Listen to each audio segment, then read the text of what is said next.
Ano ang tama? Tayo ay nakatira sa mundo na kung saan hindi magalang na maging tama.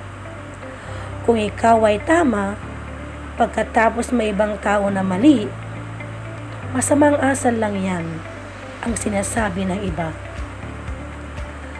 At kahit na dapat mamuhay tayo na may mapagpakumbaba at may respeto para sa ibang tao, kung tayo ay hindi sang-ayon, hindi yan walang tama at mali. Most people agree that murder is wrong. Most frown on adultery, the abuse of children. That's not right.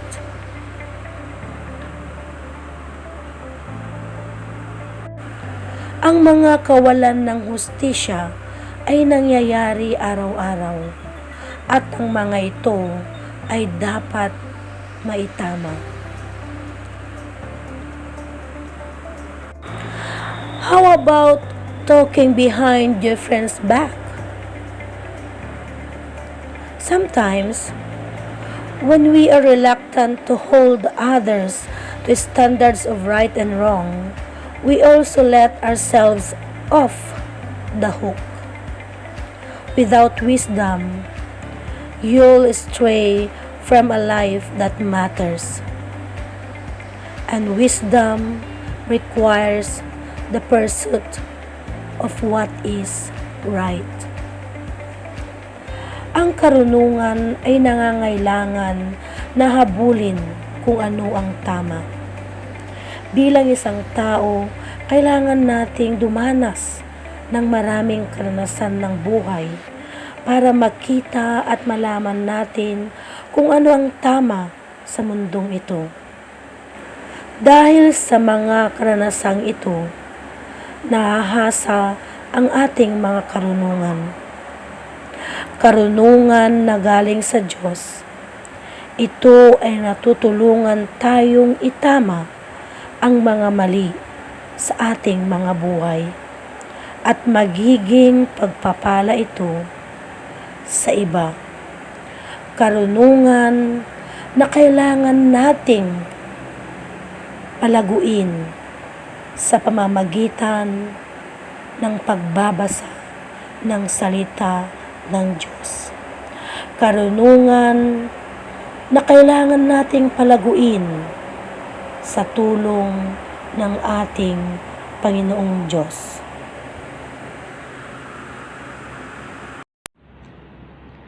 Sa Proverbs chapter 2 verses 1 and 2 and 9, ito po ang sinasabi.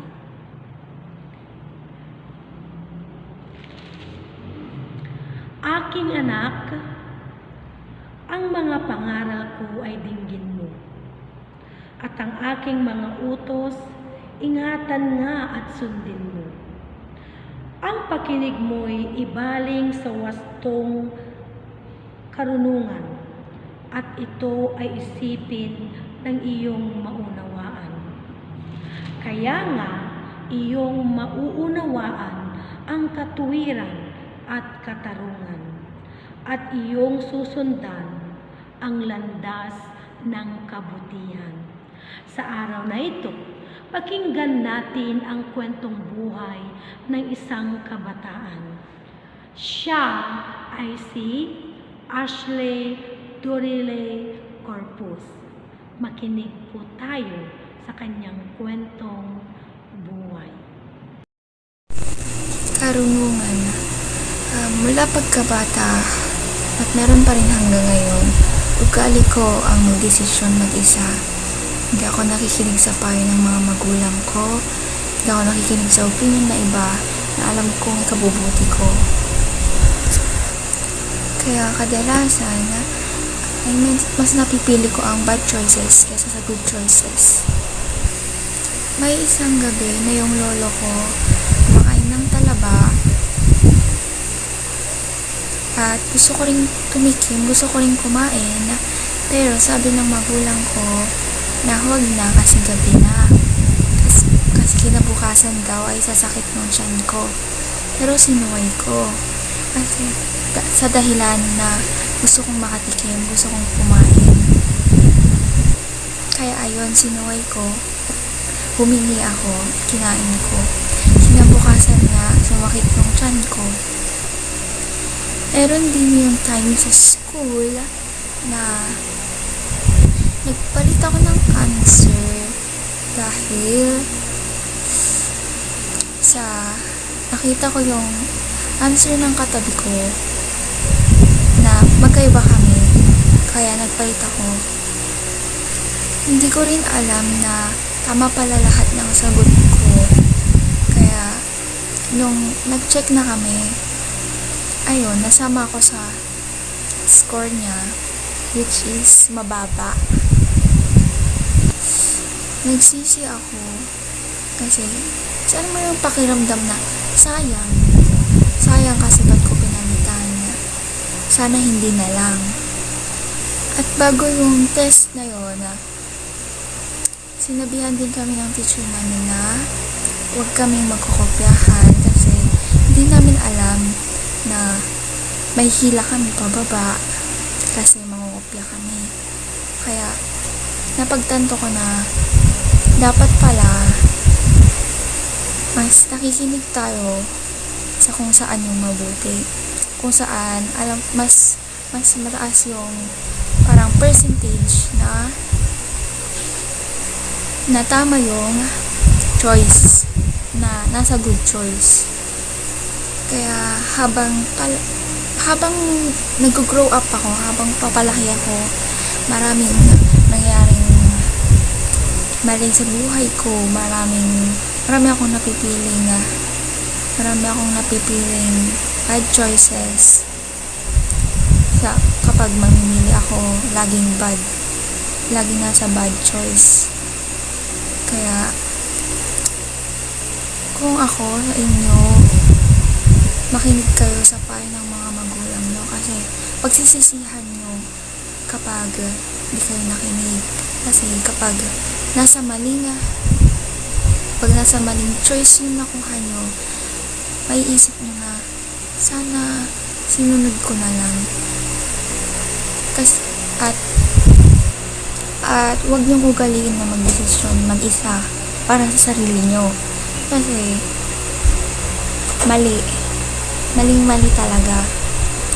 Kapag nagdesisyon ka para sa sarili mo, kahit na may sinabi sila para sa'yo na mas ikabubuti mo, mali.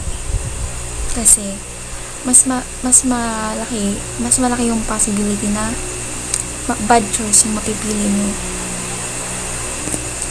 So, meron din yung time na yung kaibigan ko na lumabas ng bahay kahit na hindi ako pinayagan. Nagpumilit ako.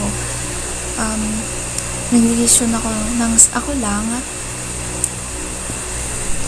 Tapos, sabi ng nanay ko na huwag kasi kapag pumunta ako, gagabihin ako ng uwi. So, sabi ko sa sarili ko, hindi naman siguro.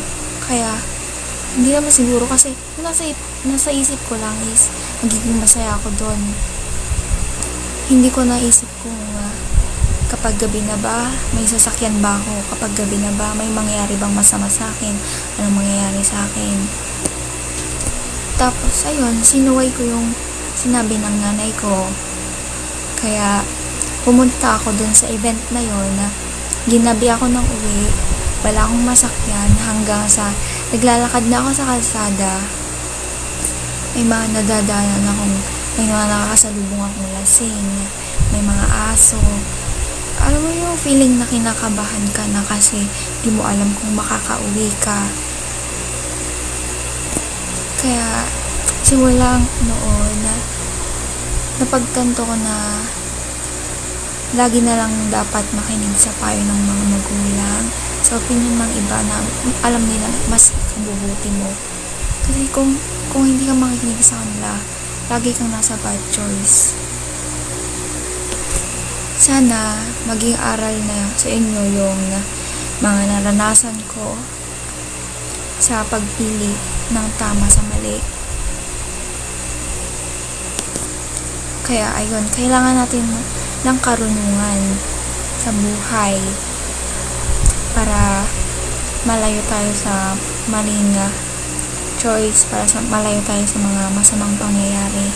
Kailangan nating makinig. Yun lang. Bye. Sa Ecclesiastes chapter 4 verses 9 and 10, ito po ang sinasabi. Ang dalawa ay mabuti kaysa isa. Mas marami ang bunga ng anumang gagawin nila. Kapag nabuwal ang isa, may tatayo siya kanyang kasama. Kawawa ang nag-iisa sapagkat walang tutulong sa kanya kapag siya ay nabuwal. Ang susunod na magsasalita sa atin ay sa ring kabataan. Siya si Michael Madera. Pakinggan natin ang kanyang kwentong buhay. Hello everyone, I'm your Kuya Michael, Ading Michael. I'm 19 years old and from Villasis, Pangasinan. So, bago ako mag-umpisa, gusto ko lang magpasalamat sa taong nag-imbita sa akin upang makapagbahagi din ng short story about sa life ko. Walang iba kundi ang nag-iisang mapagmahal, mabait, at pinakamagandang teacher or diakonessa ng Villasis. Walang iba kundi si Teacher Grace or Teacher Gracia. Sa buhay natin, may mga bagay na kaya nating gawin mag-isa or masasabi natin na independent person tayo. Pero karamihan naman sa atin, parang hindi natin kayang harapin yung mga problema kung wala ang tulong ng iba or kung wala ang tulong ng iba. Actually, even we are independent person, may mga bagay pa rin naman na kailangan natin ng tulong ng iba para ma-motivate tayo or to inspire us. Sabi nga sa Ecclesiastes chapter 4 verses 9 to 10. Ito ang sinasabi, ang dalawa ay mabuti kaysa isa. Mas marami ang bunga ng anumang gagawin nila. Kapag nabuwal ang isa, maitatayo siya ng kanyang kasama. Kawawa ang nag-iisa sapagkat walang tutulong sa kanya kapag siya ay nabuwal. Ibig sabihin nito ay mas maganda or mas mabuti na may kasama tayo upang harapin yung problema or pagsubok sa buhay natin. Dahil mas mabilis nating malulutas yung problema natin kapag may kasama tayo. Ganon din naman sa pananampalataya natin. We need other people to grow our faith. I will give you an example based on my experience, based on my story. Isa sila Teacher Grace and Pastor sa mga taong tumulong sa akin upang lumago or mas lumalim pa ang pananampalataya ko sa kanya. Lagi nilang sinasabi kung gaano kabuti, kung gaano magmahal ang Diyos. Lagi nilang sinasabi kung gaano kaimportante ang pagbabasa ng Biblia, kung ano ang mga magagandang mensahe na gustong ipahiwatig ng Diyos na nakasulat sa Biblia. And they always reminding me na andyan lagi ang Diyos, kahit anong mangyari, hindi kanya pababayaan basta't magtiwala at maniwala ka lang sa kanya. Na naging sandata ko or naging parang kinakapitan ko or pinangahawakan ko every time na may mga pagsubok akong kinakaharap. Dahil sa mga turo nila, mas marami akong natututunan about sa kanya. Then, dahil sa mga turo nila, mas lumalim pa yung pananampalataya ko sa kanya. Kaya't mas maganda na kailangan na may mga tao na tutulong sa atin na para lumalim yung pananampalataya natin. lalong-lalo na sa mga taong mas may mga malalalim na yung pananampalataya sa Kanya. Alam naman natin na kapag ang magtuturo sa atin ay naniniwala sa Kanya at may tiwala siya sa Diyos, or I should say, malaki yung pananampalataya na meron sa Kanya, ay marami tayong matututunan at ayun yung magiging dahilan para mas lumalim pa yung pananampalataya natin. Yun, silang dalawa, or sila Teacher Grace at Pastor, ang isa sa mga impluwensya sa akin upang mas lumalim pa yung paniniwala ko sa kanila. Yun lang. Maraming salamat. Bye-bye. In working for what matters, the ultimate end of your productivity should be reproductivity. Raise children who will follow in your footsteps and grow up to pursue what matters themselves. Raise them to become parents who want to do the same for their children. Don't just work on your marriage. Love well, forgive. Stick it out because you know your marriage isn't just about you. You can set an example so the others will want a marriage that matters. If you have a job, show up on time, apply yourself, be flexible, be kind to others, encourage those around you to take pride in their work and to walk in integrity. Encourage them to train others to do likewise. It's hard work to live as an example, but to work for what matters means your life should matter to those around you. Produce a life that is contagious to others. Be fruitful. Multiply on the earth and increase upon it. Genesis 9 verse 7.